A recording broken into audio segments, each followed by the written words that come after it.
À 7 ans, Nolan souffre d'eczéma, appelé aussi dermatite atopique, et ce depuis l'âge de 6 mois. Ma maladie, elle est nulle. Démangeaisons, dessèchement de la peau. Nolan affronte courageusement cette maladie. Aujourd'hui, il a rendez-vous avec Angélique, sa maman, au service de dermatologie pédiatrique de l'hôpital Necker à Paris. Bonjour Nolan. Bonjour madame. Tu vas bien ? Ouais.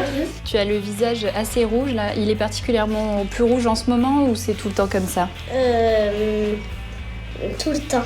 Alors là, il a des plaques beaucoup plus épaissies. On voit que c'est de l'eczéma plus chronique et on voit que ça le gratte beaucoup et peut-être que ça a tendance aussi souvent à se surinfecter. La dermatite atopique évolue par poussées de plaques qui apparaissent de manière imprévisible.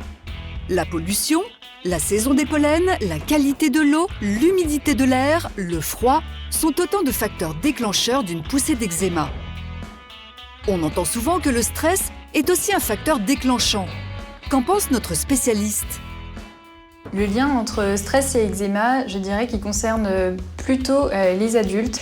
Chez l'enfant et l'adolescent, on ne peut pas dire que l'eczéma est provoqué par le stress. Donc c'est beaucoup plus complexe et c'est un raccourci de dire que, par exemple, un enfant qui fait de l'eczéma, c'est parce qu'il est stressé.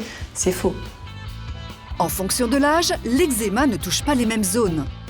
Chez le tout petit, chez le nourrisson, on observe surtout une atteinte des joues et une atteinte des zones bombées du corps. Après, en grandissant, quand l'enfant est en âge de marcher, on observe plus souvent des localisations au niveau des plis, mais il y a des enfants qui peuvent avoir une atteinte diffuse. C'est le cas de Nolan qui a de l'eczéma sur tout le corps. À l'âge adulte, la maladie peut disparaître, mais elle persiste dans 20% des cas. Alors, qu'est-ce qui provoque cet eczéma chez certains et pas chez d'autres ? Et est-ce contagieux ? Ça n'est pas contagieux, c'est favorisé par des facteurs génétiques et environnementaux. Et oui, un terrain diatopique est héréditaire. On trouve d'ailleurs souvent d'autres cas au sein d'une même famille. Le problème se situe au niveau de la qualité des couches profondes de la peau. Normalement, une protéine qu'on appelle la filagrine rend la peau imperméable. Mais chez la personne atopique, ce mécanisme est défaillant. Comme si les briques qui constituent l'épiderme ne contenaient plus le ciment pour les maintenir les unes entre les autres. Du coup, les allergènes passent entre les briques et vont eux-mêmes stimuler le système immunitaire. Face à cet afflux d'allergènes, le système immunitaire s'emballe et provoque une réaction inflammatoire pour se défendre. Ce sont les fameuses plaques rouges qui démangent. Et ensuite, le grattage va entraîner des lésions qui elles-mêmes vont aggraver les choses et c'est en fait un cercle vicieux qu'on observe. Pour éviter d'en arriver là, il est essentiel d'hydrater sa peau régulièrement. Mais en cas de crise, seules les crèmes corticoïdes peuvent diminuer l'inflammation de la peau. Alouette, je mettrai ma crème. À l'hôpital Necker, Sandrine Compan propose un atelier pour aider les enfants à peau atopique à acquérir les bons gestes, notamment en matière de crémage. Alors, regarde, on va faire une expérience pour voir si j'ai bien mis la crème sur mes mains. D'accord ? Donc là, tu vois, j'utilise aujourd'hui une peinture colorée pour que tu vois bien si j'ai bien appliqué ma crème sur les mains. D'accord ? Voilà. Donc on fait tous les doigts. Tu vois, et là déjà, ça recouvre mieux. Sinon, on peut le faire comme ça. Oui, on peut faire comme ça. Mais ce qui est important, c'est de faire comme ça aussi pour mettre entre tes doigts. D'accord ? Pour la toilette quotidienne, il y a aussi des règles à respecter.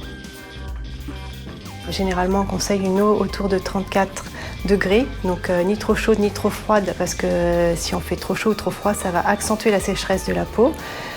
Dans les cas de poussée extrême, on conseille souvent d'espacer les douches, donc par exemple de faire une journée sur 2. Et on va recommander l'utilisation de savon doux sans parfum. Associé à un terrain atopique d'origine génétique, un excès d'hygiène pourrait bien être l'un des facteurs déclencheurs de l'eczéma. Au laboratoire BioEC, le docteur Michel Cadot, dermatologue, nous explique pourquoi.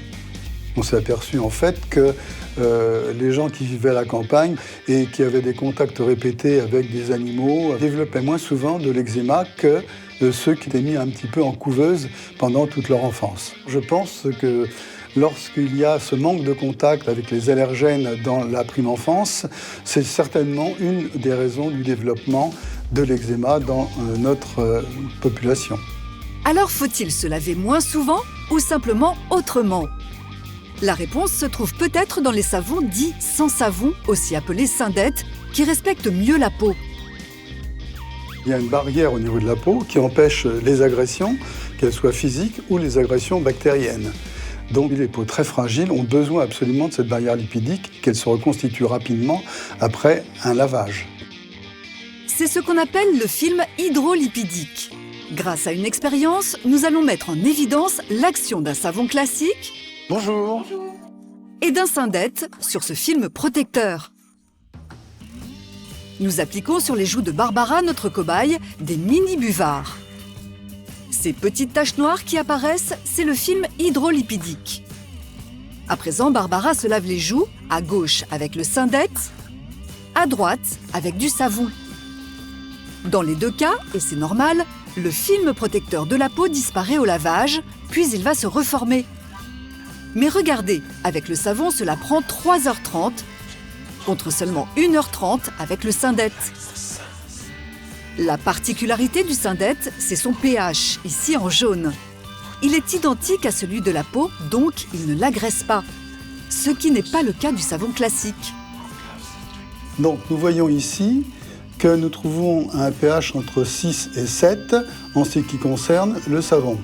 Et dans ce cas, c'est préjudiciable en ce qui concerne la barrière hydrolipidique, particulièrement en cas de pathologie cutanée.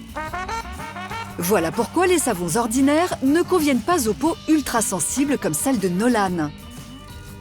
À côté de l'eczéma atopique, il existe une autre forme d'eczéma tout aussi redoutable, l'eczéma de contact. Il survient brusquement après un contact avec un produit auquel nous sommes allergiques sans le savoir. Cette jeune femme a développé un mystérieux eczéma sur les mains. Pour trouver le coupable, le docteur Aurore Hamelin a collé dans son dos plus de 150 patchs contenant des allergènes. Colorants, textiles, cosmétiques, extraits de métaux, parfums, tout y passe. 48 heures plus tard, c'est l'heure de vérité. Un peu positif là. Regardez, l'un des produits testés a provoqué une micro-poussée d'eczéma.